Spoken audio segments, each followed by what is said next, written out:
Ayan na guys, luto ng ating seafood boil. Ayan siya guys. Transfer ko na siya sa Tupperware. Ayan guys, kasi kakain ng mga bata. Ayan, napakasarap ito mga lalabs. Itong ating seafood boil. Kasi pag mag-order tayo guys, or bumili tayo, mahal na. Ayan, meron siyang octopus. Pero marami itong scallops guys. Ayan o, scallops. Yan. Tapos meron din siyang mga ano guys. Meron, yan lang na siya kutob ang ano. Meron din siyang mga crab. Yan siya guys. Yan.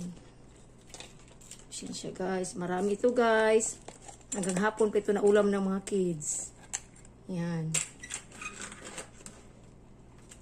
So yan ang octopus guys. Oh. Yan. Meron din octopus. Yan. Yan siya guys, ang octopus. Napakasarap ng sabaw nito mga lalabs. Tapos fresco ba ang mga shell, ang mga seafoods ngayon dun sa public market. Fresh ang kanilang ano, mga seafoods. Buti nilang maaga ako pumunta doon guys. Yan. So scallops, masarap. Paborito itong anak ko guys, ang scallops. Kahit itong shrimp, meron sanang tahong doon guys. Pero nakita ko kasi itong scallops. Kaya scallops na lang ang binili ko. Yan. Kasi masarap din guys ba. Kasi paminsan-minsan lang ang scallops. Yan. Masarap guys. Lalo ng kanyang sabaw. Sus, masarap siya guys.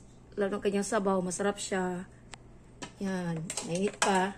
Pagkakainin ko ng mga bata nito guys. Yan. Lamig kayo ni mga lalabs. Ang ating seafood boil ang tawag dito guys.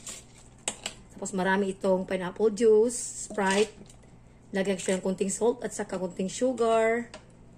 Thank you for watching everyone!